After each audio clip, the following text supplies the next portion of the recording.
welcome to the live stream. Hey, the Preparedness Guy, how's it going? Super duper. Great. Welcome to the live stream, and thank you for taking the time to be here. And it looks like there's a bunch of people who are arriving. I'd like to say hi to a couple people.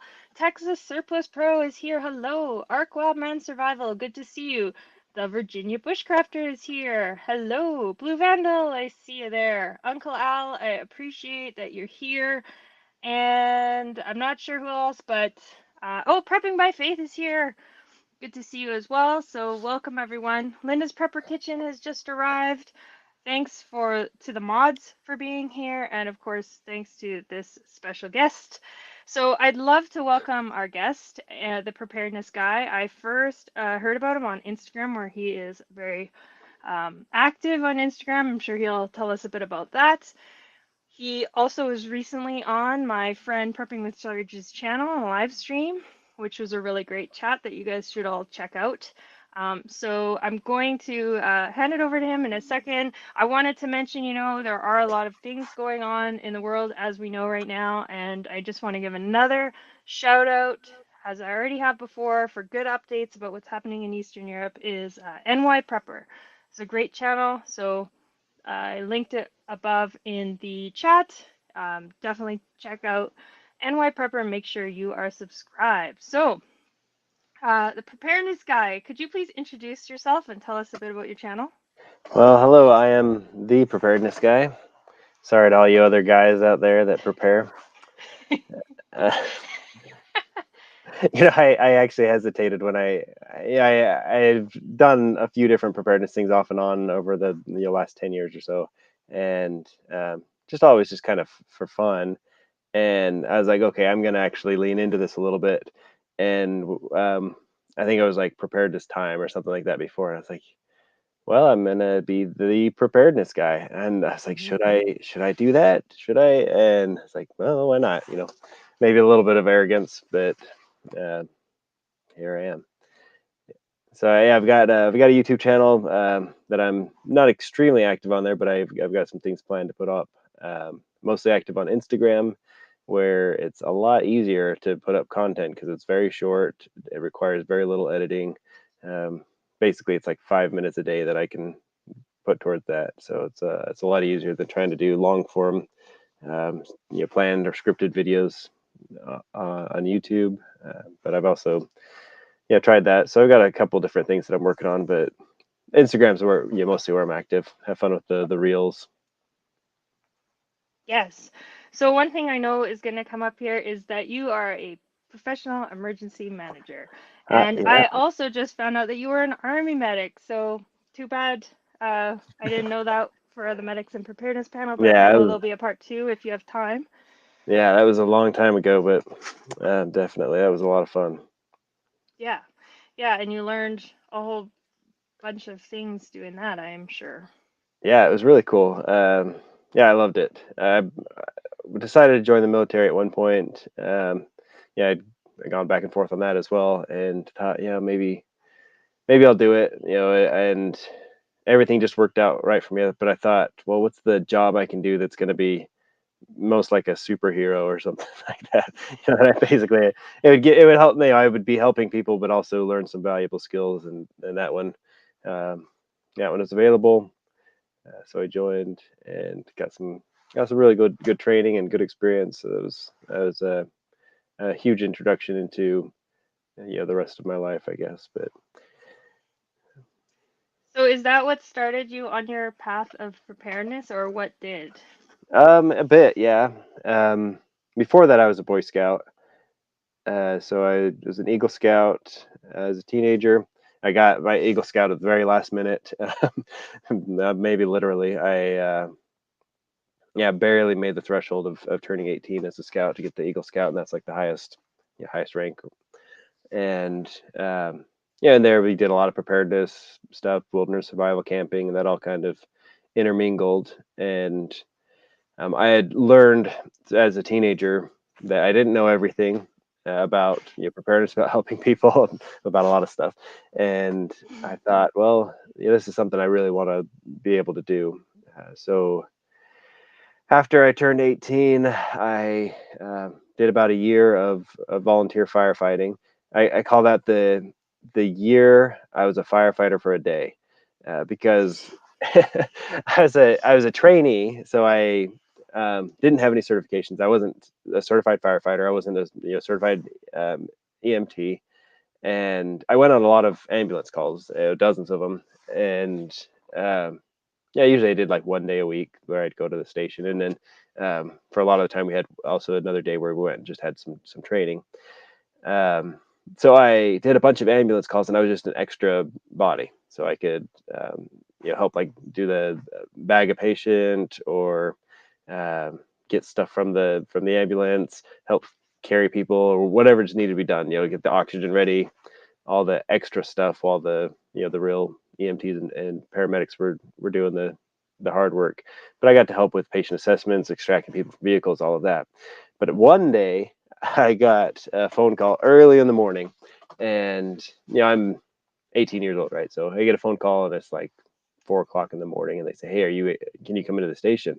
I'm like, "This is it, yes." And so I was like, "Absolutely." So I think I called into work that day. I don't know if I had to work or not, but I drove into the station, and they're like, "Okay, we need you to watch the phones." I was like, "Okay." So I did that for about 3 hours, and until the until the grown-ups on the next shift showed up, and there was a lightning storm that night, and there were many fires that had started. I actually woke up before I got the call, and I was like, "Man, this is a lot of lightning. I bet there's going to be some fires from this." And there were some little bit of brush fires that they got out pretty quickly, but there was a haystack, a giant haystack. I was living in Idaho, and farming and agriculture is really big there.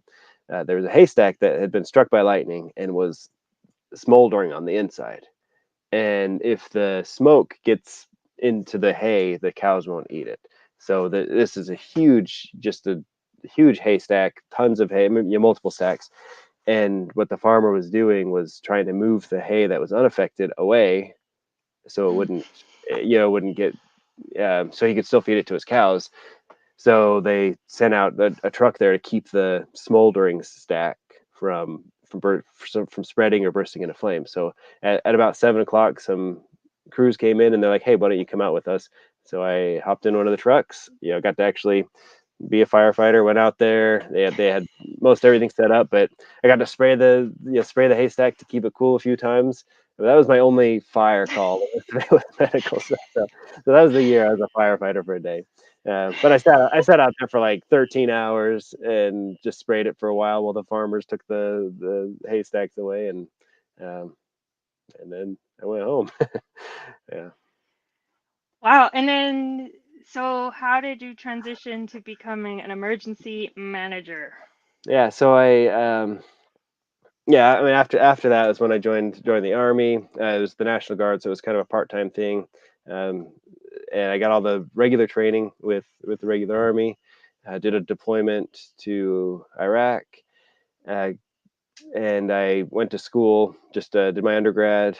And at some point in my undergrad, I was like, "What am I going to do in the future?" I had I had no idea. I had switched my major around so many times, and ultimately, I tried to figure out, okay, what am I working towards? And I saw that there was a career field, that there were graduate programs for emergency management.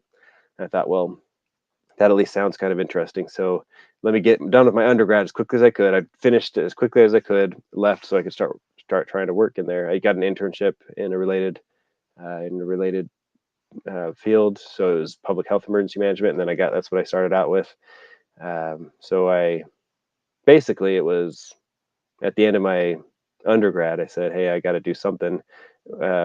You pretty soon. I got to get out of school and move on with my life."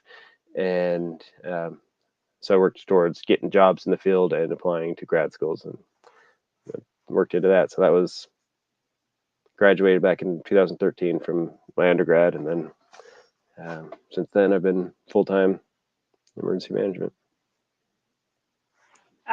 I wanted to say hi to a couple more people. Social Lemma is here. Laura, good to see you.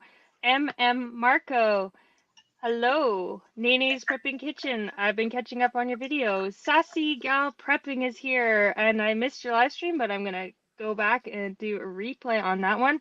Bobo World is here, and NY Prepper has stopped by, who I was already talking about and just telling people if you want updates about Eastern European topics, head on over to NY Prepper. So thanks for stopping in, and look what he's saying. Thank you for your Thank you. service.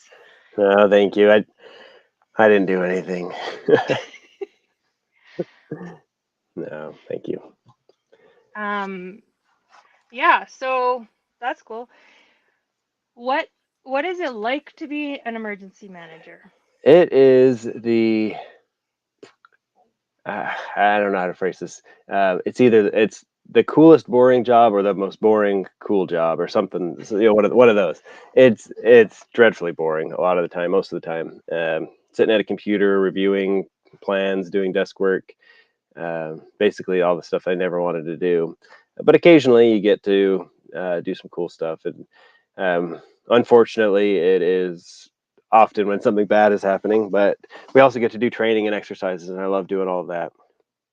So doing the training and exercises and just helping people to understand, um, yeah, helping people to understand the concepts that they're working with. If I'm teaching people how to do evacuations or how to respond to a fire drill or tornadoes or whatever it is, just helping them just like grasp it and then really like, oh, okay, that makes sense. That's pretty cool, rewarding. Yeah. Well, hi, Jean. Hi, Prepper 101. Good to see you guys. So, what is something you wish more people knew based on your professional experience in that role? Oh, well, so we're talking to most of the people here are already interested in preparedness. Um, so they know a lot of the stuff I wish most people knew, and that's the battle that I'm fighting constantly is the importance of individual preparedness. It's yeah, that's right, John Brown. Uh, that's just about how it is. Uh, but yeah, that's the thing about being in this field is you get to be a source of stability. Like that is super important, and not just in emergency management, but in any emergency in your family, whatever it is. You basically keep yourself stable, and even if things are kind of going crazy around you, somebody sees and like, oh, okay, it's not so bad. Um, but mostly, what I want people to know is that preparedness is not crazy. We all get that. We all um, have had people ask questions or think that we're crazy or conspiracy theorists, and maybe we are. That even like the word prepper has a negative connotation, and the word conspiracy theorist has a negative connotation. Like there's nothing weird about saying looking at something and saying, I wonder if somebody's conspiring or working together to benefit from the situation or to manipulate the situation. It's like, oh yeah, that's just automatically crazy. Anyways, yeah, I'm not necessarily the negative connotation of a conspiracy theorist, but I think we're all a little skeptical of a lot of things, and mostly because we understand that we are ultimately responsible for ourselves, and that's the idea behind all this. Um, I've noticed a lot of emergency managers also don't like preppers or don't like prepping, and it's absurd because you'd think, well, as many people as we can get to prepare, the better, right? That's what we want. Fewer people who need to use the resources of the local jurisdiction. That way, you have fewer people calling 911, and it just benefits everybody. But there's still that hesitation. They're like, no, but they're crazy. Like, they're really not. I mean, there are crazy people in every group, right? If you had a bowling league, you'd have a crazy person. If you play fantasy football, somebody who's a bit crazy about it. Yeah, there's always somebody crazy in any group, but they definitely trump up our crazies for entertainment value, or make us seem crazier than we are. Yes, that is true. And NY Prepper, it is true. Prepper has a stigma attached to it, but preparedness, maybe it doesn't. Maybe that's why you are the Well, preparedness guy. yeah, I have leaned away from calling myself a prepper for a long time, but at this point it's kind of unavoidable. So I've leaned into it quite a bit. Yeah, I don't go around parading myself as a prepper, but if somebody calls me that, I'm not gonna deny it. So because of the connotation, I figure though it's better to embrace it and demonstrate that it's actually the rational thing to do than to continue to reinforce the negative stigma by denying it. If I say, "Oh no, I'm not the other," and making preppers the other, that just reinforces the belief that being a prepper is crazy. So I said, "Yeah, but it's not a crazy thing." So trying to normalize it a bit. I like that. I like that a lot. Jean has a question, and if there's other questions, please let us know. Is there a weakness that seems most popular, something you find most people need to improve on? Oh man, we all have some weaknesses. Um, yeah, so a lot of it's consistency. Um, we have kind of the gazelle mode when we get scared of something. You face a fear, and that drives you to be motivated to take action, and then things cool off. You're like, okay, well, I got through that disaster. I guess it's not a big deal. It's like you're always going to get through it unless you die, right? You're always going to get through it. Everything, like humanity as a whole, has gone through every disaster that we've ever gone through. Like there's not been a single disaster that has eradicated humanity from the earth. So overall, like we're a pretty resilient species. So getting over it shouldn't make us think, oh well, I guess it's not such a big deal. It's like no, you take the lesson learned from that. Like yes, bad things happen, but these are the things that help me out. Here are the things that I need to improve on, and work on that. And a lot of it's just meeting your basic needs. So focusing on your needs versus your fears. Your fears are a moving target. There's something, if, especially if you watch the news, which I recommend not watching the news. I get my news from memes these days, and then and then verify if it's interesting. But um, yeah, if you're watching the news, there's a new scare every single day. Some Something crazy that's happening, and it probably doesn't impact your life at all. I think it's important to be aware of um, things that are happening, the trends in society, in the economy, in government, in world politics. I think it's important to be aware of it. But when people start thinking, "Oh, I need to change whatever because of this," it's like, hold on, take a step back, reevaluate your own individual needs in your own circumstance, and reinforce those needs. Don't react based on the fears. Just prepare based on your needs. I like it. Social Dilemma has now subscribed to your channel. Oh shucks, thanks. And Mr. McBean is a grandpa as of Sunday, so congratulations. Congratulations, that's awesome. Yeah, that's really great. And Fabian is here. Good to see you over in Ottawa. Speaking of Ottawa, can you tell the people in the chat approximately where you're from? South of Canada. Okay. No, I'm in the States on the East Coast. Okay. But I do have a good story. So I've known a few Canadians. They've all been somewhat polite, and yeah, that's about it. So no, yeah, That's okay. I had a friend who was Canadian, and he was in the army with me. So we went through all of our you went through basic training together and our medic training together.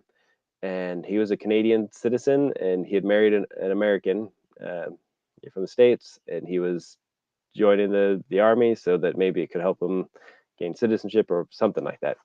But people said all the time they're asking him, "How did you end up in the army of the United States if you're a Canadian?" And he says, "One night I was in Windsor, Ontario, drinking with my buddies, and they said, 'Hey, let's go across the border. I know a place we can get some cheap beer in Detroit.' And so I went with them. Next thing I knew, I woke up wearing an army uniform, wedding ring on my finger, and I was on a bus on my way to Fort Benning, Georgia. And it's like, what? But no, yeah. So that's my favorite Canadian story. That is funny.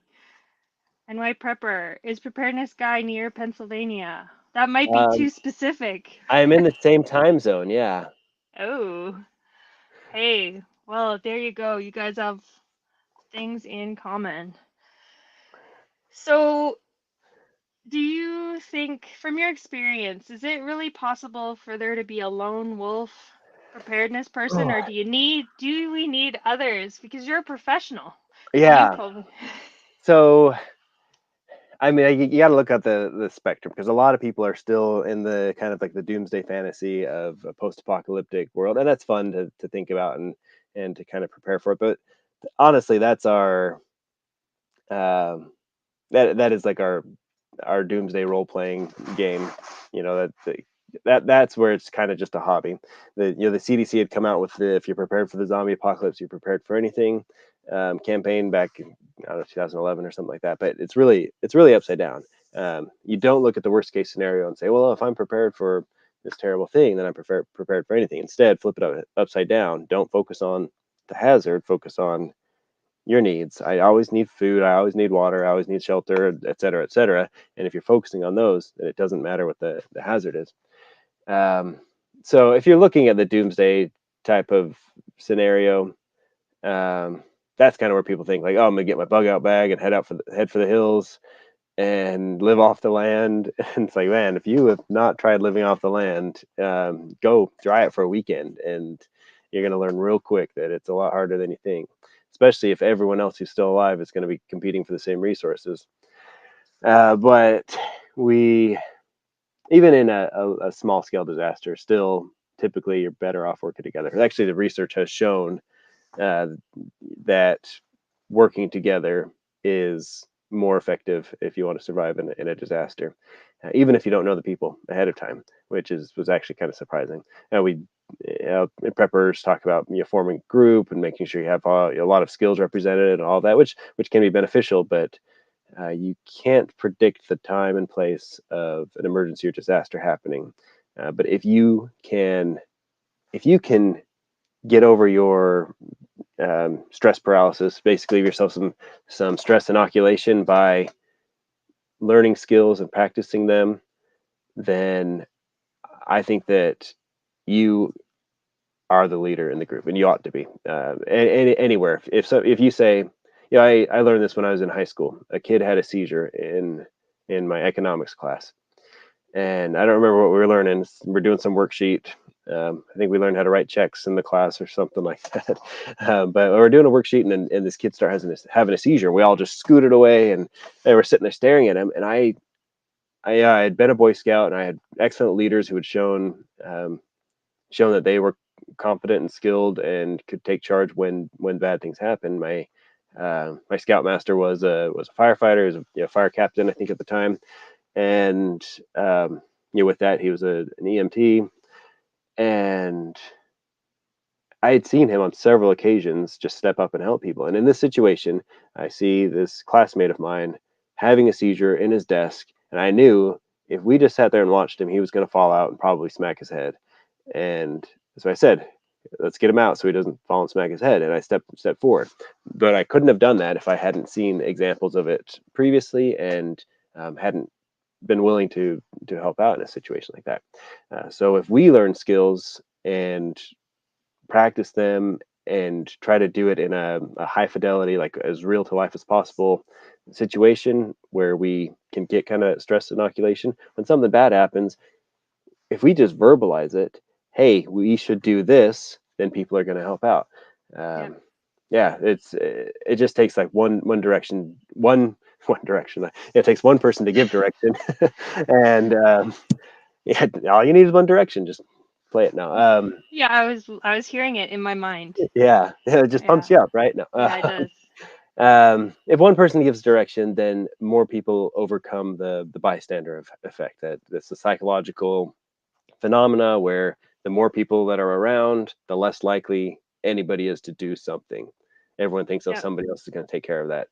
Yep. if there are all these people, then one of them's got to know what to do. And you know what? As preppers, that's us. Like we have already decided that we are going to learn the thing that we need to do. That we're going to be the ones who know what to do in that situation. So it's not that we necessarily have the obligation, but I think there is a responsibility that we have to lead in the preparedness and response. Um, you know, in an emergency.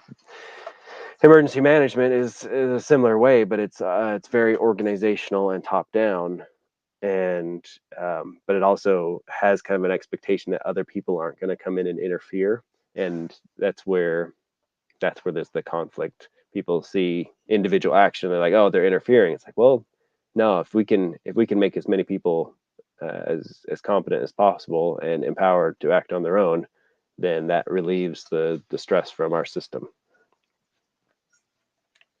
Yes. That is very interesting. Thank you for telling us all of that. Fabian, very important to learn CPR on a regular basis to refresh your skills. Absolutely. I mean, when you're a medic, you have you everything is you just go into a mode of you do this and then you do that. And if this works or if it doesn't, you Right, do that. And it's just a flow diagram that you're going through in your head, and it just takes the mystery away because you right. know what you And have once to do. and once you practice it and it clicks, it sticks with you. Like you then just routinely fall back on it, even if your heart rate and your adrenaline are way up here. It's like you've done this so many times. You're like, oh, yeah, I know the process. I know exactly what I should be doing next. It's not a guessing game. You've got a process, and that's pretty important for response. And everybody has a place and a role to play. Hi, old Mutt. Good to see you. It's very, I appreciate your support, old Mutt. Um, so, but everyone has a role to play because I mean, it's come across on other channels. People say, "Oh, I get upset if I see blood or this or that." But as you know, in a large scale scenario, sometimes one person's job is going to be crowd control or Hmm. calming people. Like you're trying to give CPR to someone and they've got a family member like pulling on their leg. There needs to be the person who takes that person and calms that person down and gets them off the person's leg. And that's its own job, right? And so everybody has, a Yeah. role. Oh, and even when you learn CPR, you've got the hey you call 911, get an Yeah. AED, and like somebody's got to be the hey you.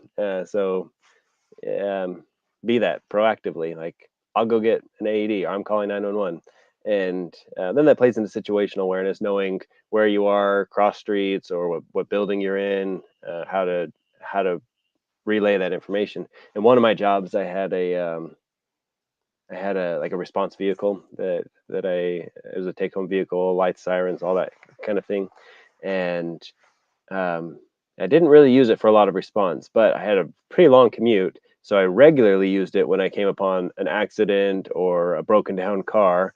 But then I had to call the highway patrol and let them know, okay, hey, I'm at this location. So it's just a constant thing where yeah, I pull up here, then I put on the lights for safety. I call it in, but I had to know where I was, what the cross streets were, and given the direction. So it really helped me with my situational awareness. Um, but even if you're not stopping and providing safety or whatever, you can or checking to make sure everyone's okay. If they had to treat people, which was sometimes what I did, take out the first aid kit if anybody had any injuries, start dealing with that. But you could just be going on about your business and having seen somebody who was broken down or had a car accident, and be the person to just get them some help by calling. So you don't always have to do the dirty work. You Yeah. can support it. Exactly.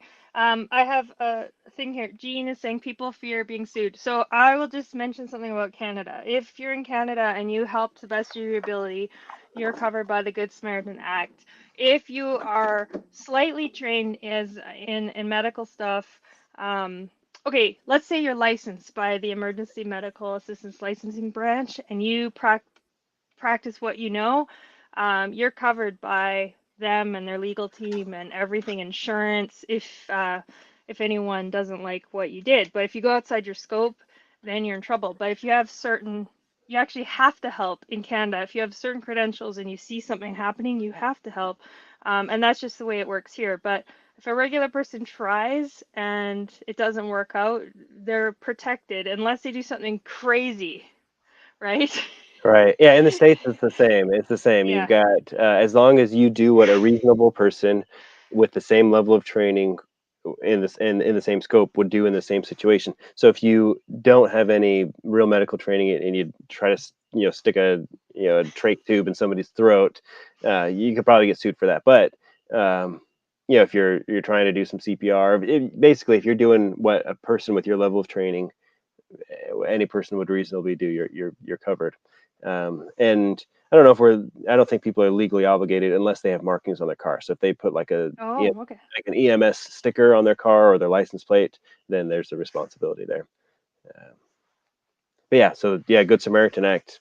You're not going to get sued if you're doing what's within your level of training. Well, it's good to know that. I mean, some people are still going to walk away, but it is good to know that there's that little bit of um, protection there for trying to help. So, I would like to ask you, since there are multiple issues in the world today, what concerns you the most at the moment? Could it be, I mean, maybe it's a bunch, but some examples: food crisis, stuff in the East, etc. Is there Hmm. anything on your radar, or are you just not Um, worried? I try not to be worried. I look at the global politics and everything and think about how it impact. I look at every hazard and I try to think how would this impact me, and that's really what the focus should be. Like you should be aware of the hazards, especially if there's an escalating risk of a particular hazard. But then think, okay, how would that actually impact me? Like I'm not involved in any conflict overseas, but if something were to happen here, what's the possibility of that, and how it would impact me? So you prepare based on the impact on your life, not on the world scale. So basically, how it impacts you and what you can control. So I think that we're in for some bad days. Um, War. I mean, we've been in a state of war for forever. Like I don't know. There's only been a handful of years since, at least in the United States, there have only been a handful of years in our entire history that we haven't been engaged in warfare. Um, Most of those are not declared wars. So war is an ongoing thing. I don't know if we're gonna go into any sort of world war, but ultimately things are just gonna probably have the interconnectedness of everything, the impacts. We're going to probably face some hardship, which I don't think most of us are familiar with. Um, I mean, most people are not familiar with genuine hardship. So I think there may be some hardship in the future through supply chain, through economics, whatever else. So that's kind of it. We're just hardship. Yeah, and I guess I shouldn't have used the word worry. I guess concerned or on your radar would have been more appropriate. But I got a notification that Canadian Prepper has a new video that just came out. So there's a little nice thing to watch before people go to sleep at night. Just, a nice, it's almost like soothing you to sleep, right? Um, Right. anyway, why don't we do a quick giveaway? I've got some giveaways here. Um, Uncle Al, no TP or ramen jokes. Yeah, the algorithm doesn't like me if I talk about ramen. People get really upset about ramen. I had some yesterday and it was great. Yeah, I have it occasionally. Uh, I mean, it's not. I mean, it's definitely not like a health food or anything, but it's a quick soup. So, Yep. yeah. Yep. Okay, so how about a giveaway? Could you please pick a number between 1 and 50, you, the preparedness guy, and if you're in Canada, it needs to be in Canada. I'm I want you to type a number between 1 and 50 And this is for the Energizer Hard Case Professional Light Nice. with 75 lumens. So if you have to have a safe place I can mail this, which means maybe if you want to be anonymous, it could be a friend's post office box or your own post office box or something like that. Sea bass, what's wrong with ramen? I don't think anything, but some people It's discuss that it's not a health food and they get it's not upset. it's not extremely nutritious. It's not. It's high in sodium, but it's not like I mean no one like rags on you if you eat some potato chips or something. Those are also high in sodium and not full of nutrition. Even though I love potatoes, so Who doesn't? right. So it's easy to pick on because some people look at it like, oh, this is a sustaining food, and it's actually not a nutritious food, but it's a good filler. Occasionally, like don't make all of your emergency meals MREs, but or ramen. Yeah, yeah. Also, don't make them MREs, but don't make them all ramen. But yeah, Exactly. So if you're in Canada, you have a pretty high chance of winning because most of our viewership is in the United States. So can you see the comments there? yeah, Has anyone got it yet? yeah. So it was. I see Dakota Hayes has it. My number was 17. Dakota Hayes. Awesome. Okay, That's Dakota Hayes. what are the odds? What are the odds? It was meant to be. Yeah. So Okay, what are the features of that light? It stands up. well, Does it have a clip? it actually has it sticks to it has a really strong magnet, so it sticks to stuff. Nice. And it's really bright, and it even comes with a battery, but it's from a contractor store. That's awesome. It's not just it's pretty good. It's cute too. So yeah, congratulations, Dakota Hayes. Please email me. It's on the about page with vancityprepper@gmail.com. Just let me know where to mail that, as long as it's in Canada, and we'll get that out to you. Okay, two more real quick ones. Okay, we have the BDG Windguard neck warmer. It's red. It's breathable. How cool would that be to put in your bug out bag if you have a bug out bag? Yeah. So okay, can you, preparedness guy, pick a number again, please, between 1 and 50? Yeah. I send it to you in the chat, so I'll be watching for it. I send it to you in the private. Oh, okay. Okay. Oh, you did it before too. Okay. Perfect. Okay, guys, if you are interested and you're in Canada, put your numbers down, and then we will do this one, and then we'll get back to a few more questions. So tell me about the neck warmer. Oh, Seabass. Oh Seabass, you wow, got it. man, this Yeah, is coming so fast. People getting the guess or guessing the number. yeah, it's cold protection, it's breathable, it's a classic bobtail gloves. So, Nice.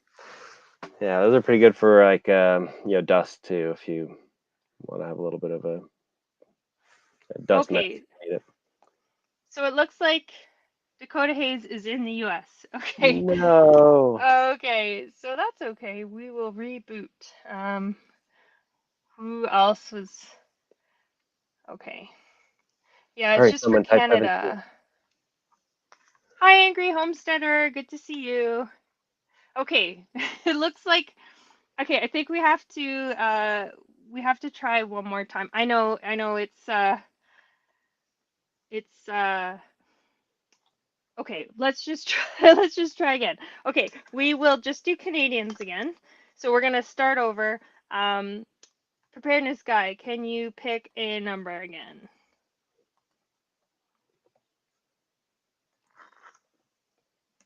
Got it. Okay, I got it. Okay, Canadians, go for it. Social Dilemma is from Canada, but their heart is in America. Oh my gosh, River Runner. You got it. What on is that? Can they see this? Nope. River Man, Runner just has this connection to the chat in their mind. Okay, River Runner, you're getting this, and I know you got something previously that I believe went in your child's bug out bag or something, so you can add this in there too. Okay, perfect. Okay, we've got two more. We're gonna do now the neck warmer. So Preparedness Guy, pick a number between 1 and 50. If you've won something from us before, that's no problem. You can go ahead and enter again. That is, What did Seabass win? well, Seabass didn't because Seabass is in the Oh, States. Seabass in the States too. Yeah, we had to reboot. Oh man. I know. All right, let's see. Okay, I've got the number. Go ahead, Canadians. I went with a really hard number this time. Yeah. Yeah, this one I don't hear this number very often. Okay. Thank you, Seabass. Okay. That's okay. Um yes, we Canadians only. So if throw out some more numbers, Canadians, for this amazing contractors acrylic wind guard neck warmer for those Canadian winters. Breathable, cold protection. Oh man, I love this. I mean, it's usually these things are usually like U.S. centric, so we're all kind of feeling like, hell, hold on a I second. know, I know. It's one of those things. But you know, those the Canadians get to feel Yeah, part of something for a change. we'll pretend this is like your birthday or something. Yeah. Yeah, happy birthday, Canada. Yes. Oh, Big B's moving to Canada. If you have a place that I can send it in Canada, it doesn't matter where you live. It's just we need somewhere to send it. You guys can get Okay. you can get some extra numbers if you've guessed it, because none of those were right. Yeah, just go crazy. Like lottery style. They're just gonna start typing in numbers Yeah. in order. So, let's see.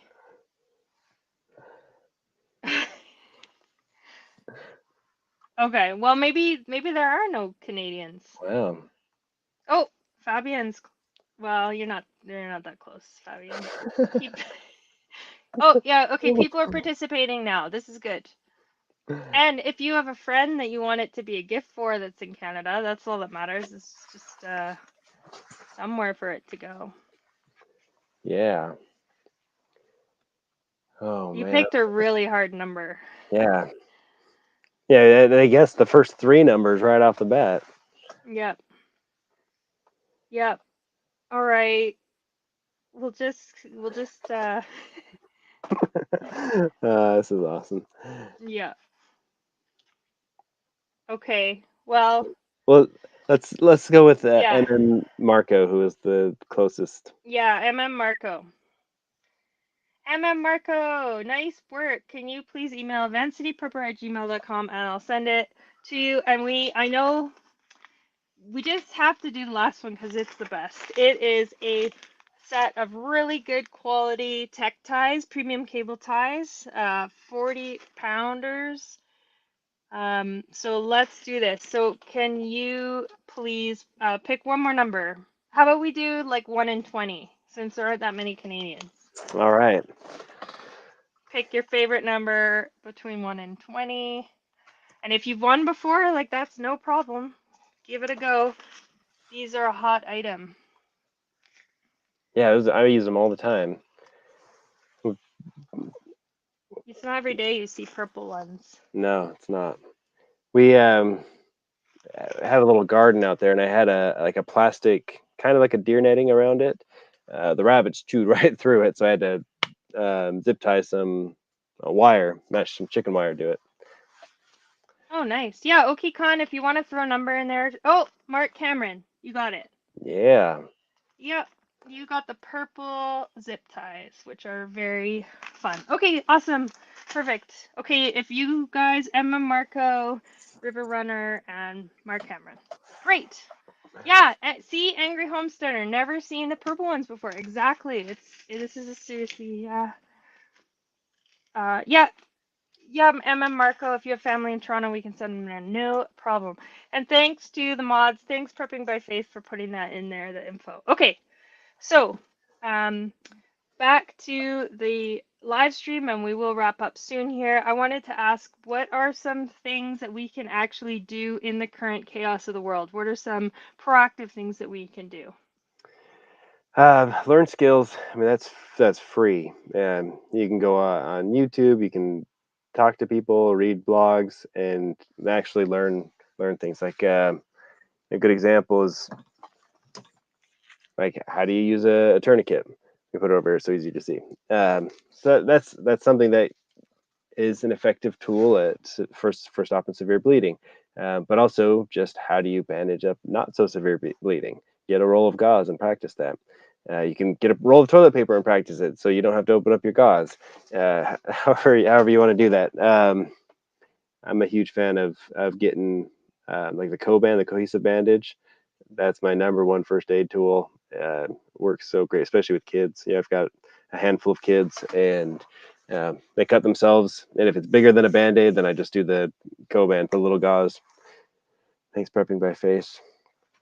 Um, yeah, learn skills, but also stop getting distracted by the craziness. It like bad things happen. That's why we prepare. We already know bad things happen. We don't have to reinforce that. We don't have to continue to feed the fear. We can focus on your needs. So identify your needs. They're always going to be the same. You always need food. You always need water. You always need shelter. You always need some way to communicate. You always need electricity for your regular day to day life. You always need to be able to cook food. So look at those, and yeah, first aid, self defense, all of those are great examples. Those are your needs, right? So under those needs, how can I meet those, and start looking at your immediate needs, out extend through long term.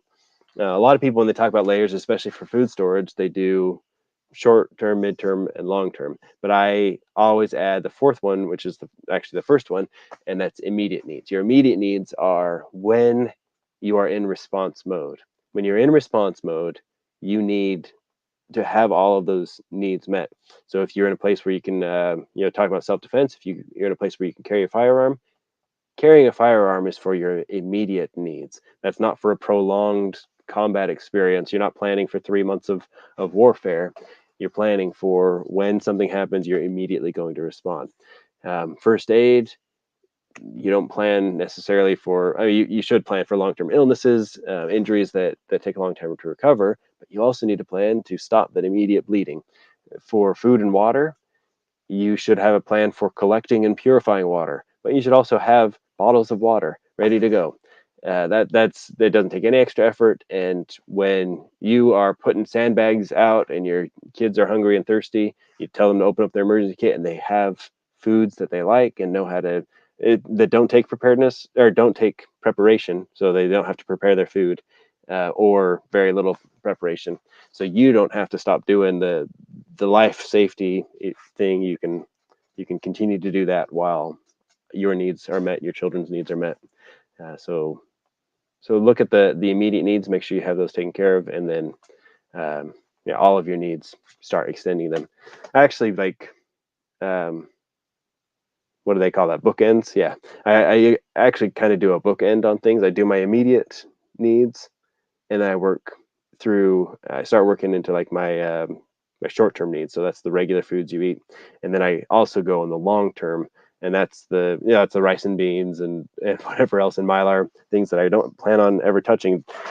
Things like like freeze dried ingredients. That's the long term stuff. I'm not going to use this stuff day to day. I'm not going to use the diced chicken day to day. That's going to go on the shelf. But now I have chicken as an ingredient long term, and then I've also got the layers. Yes, frozen. We've got yeah, basically that's it. So we got some fresh chicken that we're gonna eat this week. Some that's frozen, some that's freeze dried, and then I guess we'll start harvesting our chickens if, if we really got hungry. I like that because that is something I don't hear talked about it that often of working on getting some immediate stuff ready. It looks like Uncle Al has already answered this question, but are there any government resources in preparedness for low income folks? Yeah, that's a good question. Hmm, not necessarily preparedness, but you've got access to your government subsidies for food. If you have children, there's the WIC program in the United States, Women, Infant, Children, the food stamps or EBT um, system for low income, but also food pantries. Now, when you're doing something like a food pantry, that's limited resources, all donated. That's not the kind of food that you're going to take and stock up on. But if you can take a portion of, if say if you're on like a EBT, so you're using EBT, the debit, maybe take a percentage of that and put that towards your food storage and try to extend that out. It it definitely adds complication to being prepared when you're focusing on your immediate needs right now. If you're trying to make sure that you're fed today and this week, it's a lot harder to think about. Okay, yeah, I'm gonna store up three months worth of everything. It's becomes more unrealistic. But as far as government resources go, those are the main programs. Your local government might have some extra resources, and then charity organization, food pantries, stuff like that. Well, thanks. That is some good information. So I wanted to know, how can people find you, platforms, and can you mention your podcast, please? Yeah. So find me. I'm the Preparedness Guy. Um, Search for that. You'll find me somewhere. Instagram is where I'm most active. I'm here on YouTube as well. I have a Facebook. I have Twitter, but the, you know, um, you can find me as Chico Preparado on Twitter, but I don't interact there. I don't. I only go there to get screenshots of people's ridiculous tweets. Uh, you know, that's how I search for things. But I'm not active there. You can go to my website, preparednessguy.com. And if you put in your email on the website, you'll get a free family emergency plan. And that's a great place to start. You can use it to practice drills and exercises with your family. And the podcast is Preparedness Works. You can find that on all the main podcast platforms. And it is basically just showing that preparedness works. Um, Talking about some experiences from my own life, and been interviewing some people who have just regular people who have lived through regular emergencies or disasters, things that anybody could face, and how their preparedness helped them get through it, but also lessons they learned, things that they could improve, and tips that they have for other people. Oki Khan and Kill It, it's great to see you guys. Okay, any final comments to the viewers? We're gonna wrap Oh, up. well, I don't know. You guys are great. This has been a lot of good interaction. Yeah, that's my last comment. Y'all are great. Well, thank you for your time. I know you're a busy person with all of the content that you're putting out and helping people, especially that emergency plan is so helpful. And that's another thing people can work for, that is working towards preparedness, but it's free. You know, getting all that information together doesn't cost anything, but it makes huge strides in a home preparedness. Yeah, Fabian they do no electricity, no water, or no water drills with their family about every 3 months, something like that. Even camping is a good drill. Like that's free. It's free to turn off your water for a few days. It's free to turn off your electricity or go camping, even if it's just in your own backyard. So that's a way to validate your preps. That's the key to a lot of this is when you take action and you want to do a drill and exercise, you want to validate. You want to validate your plan. You want to validate your equipment, and that's the way to do it is give yourself a little bit of an exercise. Excellent information. Have a good night, Prepper Dog. Thanks for being here. Say hi to Mrs. Dog. And we are going to wrap up. I want to thank you very much, Preparedness Guy, for your time. Thank Also, you. everybody in the chat or anyone catching on the replay, and the mods who've taken the time to be here, even for a minute. It just is really appreciated. All the links to the Preparedness Guide's materials are in the description box below. So that's Instagram, YouTube, and the website and everything is down there. So please join up, and we will see you next week. on Wednesday night for a live stream. Bye, everybody. All right, thanks everybody. Thank you. Thank you.